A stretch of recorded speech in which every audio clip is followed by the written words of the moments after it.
I ফাক your mind, I ফাক your mind, I ফাক ইউর মাইন্ড।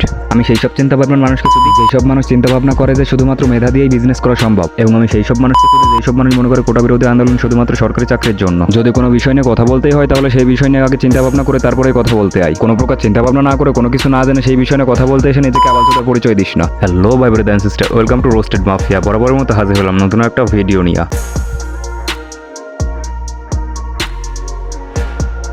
আচ্ছা, তোদের কি এত মেধা, তোদের মেধা শক্তি এত ভালো, তাহলে চাকরি কেন করতে হবে? সরকারি চাকরি কেন করতে হবে? অন্য কিছু করে খাইতে পারবি না?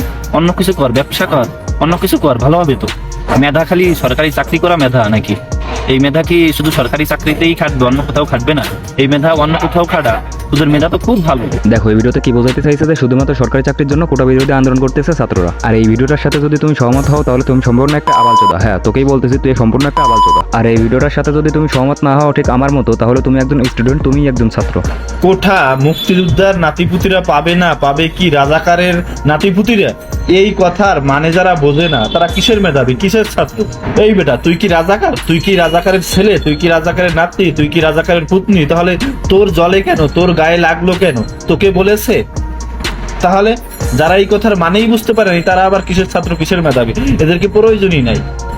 আমি আবারও বলতেছি, আই ফাক ইউর মাইন্ড, আই ফাক ইউর মাইন্ড, আই ফাক ইউর মাইন্ড। কেননা এই বোকাচোদা যে লজিকগুলো দিয়েছে, এই লজিকগুলো যে প্রকৃতিতে টেনে টেনে বের করেছে সেটা খুব ভালোভাবেই বোঝা যাচ্ছে। আর সব থেকে বড় কথা হচ্ছে, দেশে 18 কোটি মানুষ, এরা কি সবাই মুক্তিযোদ্ধা কোটার মধ্যে? মুক্তিযোদ্ধা কোটার মধ্যে তো শুধুমাত্র 2 লক্ষ মানুষ, তাহলে বাকি মানুষগুলো কি রাজাকার হবে? আর এই কোটা বিরোধী আন্দোলন শুরু হওয়ার পরেই তো এই কথাটা বলেছে যে কোটা মুক্তিযোদ্ধার নাতিপুতিরা পাবে না, তো রাজাকারের নাতিপুতিরা পাবে। আর এই বোকাচোদা ভেবেছে পাবলিক তো আবালচোদা, পাবলিককে যেভাবে বোঝাবো সেইভাবেই পাবলিক বুঝবে। আর আমার এই কথাটা এখনো যারা বুঝতে পারো না তারা সম্পূর্ণ একটা আবালচোদা। আরে ভাই, তোমরা এই কথাটা কেন বুঝতেছো না যে যারা এই কোটা বিরোধী আন্দোলন করেছে তারা কেউ রাজাকার না, তারা স্টুডেন্ট, তারা আমাদেরই ভাই বোনেরা। আর এই ভিডিওটা দেখার পরে হয়তো অনেকেই অনেক রকমের কথা ভাববে। তাদের উদ্দেশ্যে একটা কথা বলে, আমি সাধারণ একটা স্টুডেন্ট, আমি কোনো রাজনৈতিক দল করি না। চলো এখন আমরা ফিরে যাই অল্প একটু পিছনে। 2023 সাল পর্যন্ত ছাত্রলীগের জন্য ছিল বুক ভরে সম্মান আর ভালোবাসা, কিন্তু এখন আমি সেই ছাত্রলীগকে ছুঁদিও না। কেননা আগে জানতাম অসহায় মানুষদের পাশে আর কেউ থাকুক বা না থাকুক, ছাত্রলীগ অবশ্যই থাকবে। কিন্তু 2024 সালে এসে সম্পূর্ণ বিষয়টাই উল্টে গেছে। যারা বিনা কারণে আমাদের ভাই বোনের উপর অত্যাচার করবে তাদের আমাদের ঘৃণার মুখোমুখি হতে হবে। আজকে যে পরিস্থিতি হয়েছে ক্যাম্পাসে, অ্যাটলিস্ট আপনারা যদি কেউ দেখতেন, বিশ্বাস করেন আপনারা সারা জীবনের জন্য এই ছাত্রলীগ জিনিসটাকে যে কি পরিমাণ ঘৃণা করতেন বা ভয় পাইতেন আপনারা জানেন না।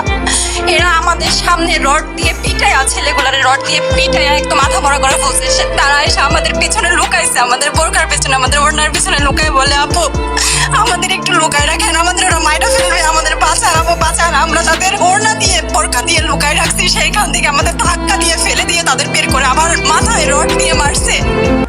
এমন অবস্থা, এবং তারা আমাদের ক্যাম্পাসের পরিচিত মুখ, আমরা চিনি তাদের, তারা এই অবস্থা করছে, রাস্তায় একদম শোয়াই ফেলছে। আমাদের হলের মেয়েদের বুকে বড় বড় যে আস্ত ইটগুলো বুকে ফেঁকে দিচ্ছে, মানে একদম পুরো বুকে লাগছে, এরকম জামা কাপড় ছিঁড়ে ফেলছে, এত বাজে অবস্থা। অথচ আমার ব্যাচমেট, আমরা যাদের সাথে ক্লাস করি, একসাথে বসি, আমি তাদের একটা কথা বলতে দেখি না এগুলো নিয়ে, একটা কথা না। এবং তাদের নিউজ ফিডে গেলে দেখবেন তারা এখন এগুলাই সাপোর্ট করে যাইতেছে। কিচ্ছু বলার নাই। আমি কেমনে যাই এই মানুষগুলোর সাথে? এত বছর ক্লাস করছি, বা আমি আরো 6টা মাস কিভাবে ক্লাস করবো আমি জানি না, আমি সত্যিই জানি না।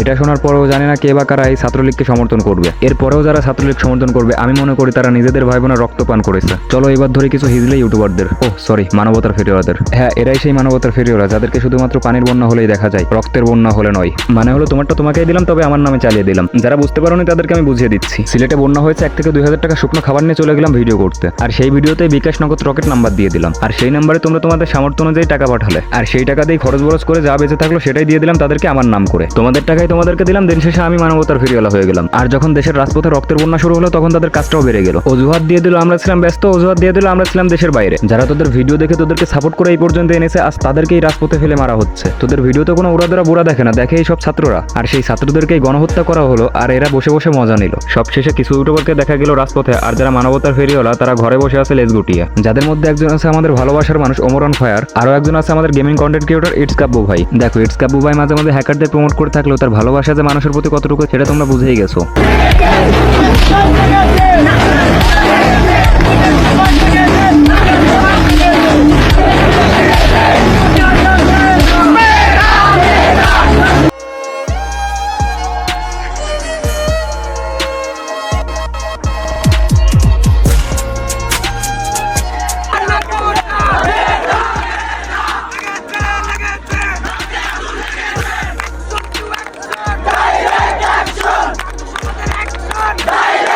দেখো এতদিন ইন্টারনেট বন্ধ থাকার কারণে ছাত্রদের কি হলো সেটার কোনো খোঁজ খবর নাই। আর এদিকে কিছু আওয়াজটা পাবলিক আছে যে 5 দিন পর নেট অফ সার্চে সেই আনন্দ নিয়ে, যদি না থাকতা ঘরের কোনায় বসে তাহলে এই আনন্দটা যাইতো তোমাদের পুটকি দিয়ে। শালা আওয়াজটা ফেসবুকে পোস্ট করে ইন্টারনেট মোবারক, হট বোকাচোদা, নিজেদের টুনটুনি কাইটা হিজলাদের সাথে রাস্তায় যোগ দিতে চায়। তো গাইস এই ছিল আজকের ভিডিও, পরবর্তী ভিডিও দেখার জন্য চ্যানেলটিকে সাবস্ক্রাইব করে দিও।